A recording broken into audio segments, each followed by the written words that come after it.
Hello, the Pioneer viewers. How are you doing? I hope you're healthy and well. We're back with a new map report. In a moment, we will evaluate the latest developments with the map. The situation on the front line is really like a pendulum. The pendulum changes directions with only a few days difference, where one day the Ukrainian army has an advantage, the next day the Russian army has an advantage, and therefore this is not easy to follow the situation and compile information. But in recent days, we know one thing for sure: dangerous situations have started to emerge for the Ukrainian army. So what is the latest situation on the front line? Let's analyze it together. As the Pioneer team, we continue to bring the Russia-Ukraine war to your screens. Don't forget to subscribe to our channel and turn on notifications so as not to miss our daily map reports and reports on the agenda. You can also support me and my team with one click by using the super thanks button below the videos. Thank you for your support. Let's start if you are ready, the Pioneer reports. Let's start with this. Right now, there are three fronts where the Ukrainian army has the advantage: Kherson, Zaporizhia and Luhansk.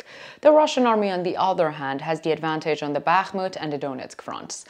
Let's first look at the developments on the three front lines where the Ukrainian army has advantage. We have often covered developments on the Kherson front line. The situation on this front line is clearly in favor of the Ukrainian army. Despite its small presence, the Ukrainian army, which still dominates its positions around Dnipro, is responding to in kind of the attacks of the Russian troops. Of course, this is in a small preparation for the inevitable end for the Russian army.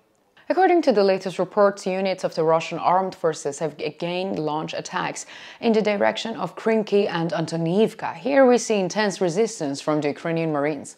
As a result, this intense resistance was able to stop the Russian attacks. The latest report shows that the border between the Russian army and the Ukrainian army has not changed. The important issue here is geography. You know that riverbeds are usually muddy terrains. Heavy artillery and armored vehicles caused big problems in these areas. In the history of the war, there have been armies that lost wars because the artillery got stuck in the swamp. This is where the Russian army is fundamentally at fault. Russian troops are trying to advance here with heavy ammunition and armored vehicles. Of course, this is not only slows down the movement of the Russian army, but also makes the Ukrainian army's firepower more accurate. As a result, the Russian armed forces have not achieved any significant successes in their attacks so far. Let's also look at the artillery activity in the region. According to the latest reports, artillery units of the Russian armed forces targeted Ukrainian armed forces units in Antoniivka and Krinky. In turn, artillery units of the Ukrainian armed forces hit Olapristan, Oleshki, Kakhovka and Novokakhovka.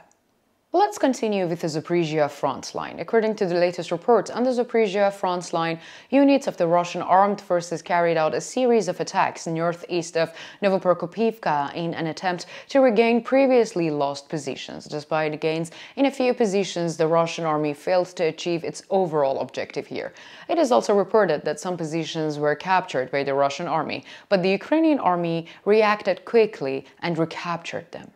Let's also look at the artillery activity. According to the SKN reports, Russian artillery targeted Ukrainian units in Lobkovoi and Novoandriivka, Malotokmakcha, Sharovno and Galiapol. On the other hand, artillery units of the Ukrainian armed forces targeted units of the Russian armed forces in Kopani, Novoprokopovka and Verbov. In the Voholar sector, Russian troops attempted to advance towards Volyadny. However, this effort was fruitless. Ukrainian troops largely held their positions. The Russian army's goal here is to reach the rear of the Ukrainian armed forces in the city. In fact, this is the junction point south of Novomykhailivka with the Donetsk direction. Therefore, it is a critical position. It is quite normal for the Ukrainian armed forces to put up fierce resistance. Looking at the artillery activity in the area, we see that the Russian artillery units have launched attacks on Rivnopol, Starmyrsk, Bologdonotkoy, Zoloitny Niva, and Pechanitovka and Voholdar. On the other hand, artillery units of the Ukrainian armed forces targeted units of the Russian armed forces stations in Priodny, Zavidnybozhania, and Nikolskoye.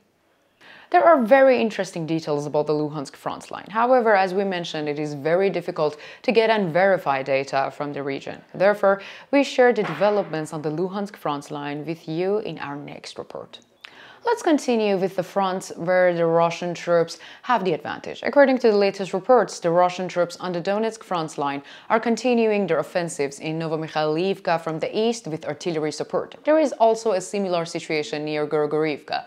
The attacks are quite furious. There is a damage to Ukrainian positions, and of course, but for the most part, they are holding their positions. A similar situation exists in the Nevolsky and Permovskoye. There were also attacks by the Russian troops on Tonakoe and Severnoye. The Russian army, which again failed to make any gains in these attacks, was forced to retreat. Ukrainian troops repelled the Russian attacks. In the Avdiivka, Russian forces supported by long-range weapons achieved tactical successes from the northeast. They also attacked near Novobakhmutovka, which is under the control of the Ukrainian armed forces after the shelling.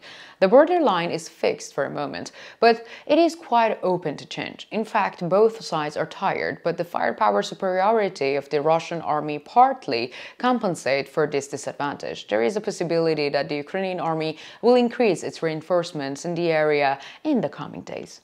Let's continue with the artillery activity in the region. According to the latest reports, artillery units of the Russian armed forces targeted units of the Ukrainian armed forces stations in Konstantinivka, Maximilivka, Natalievlo, and Verdiachi, Karmeninka, and New York. In turn, artillery units of the Ukrainian armed forces worked on the Russian armed forces stations in Mariinka, Donetsk, and the village of Krasnogorovka. Let us continue by analyzing the latest developments on the Bakhmut front line. According to the latest reports, on the Bakhmut front line, units of the Russian armed forces supported by long-range weapons went on the offensive near Andriivka and managed to capture some positions east of Klishchiivka. We can now say that the danger bells are ringing here for the Ukrainian army. On the other hand, the Russian armed forces carried out similar activities and actions near Ivanyivsky, Bogdanivka, and Razhdolovka. However, the Russian offensives at these points failed. Except for the minor changes, the borderline is largely stable. So what do you think? Do you think the Russian army will continue to make mistakes on the Kherson front line? And how do you assess the current positions of the Ukrainian army? What do you think the recent changes on the front line will lead to? Let me know in the comments, because I read and I care about all your comments.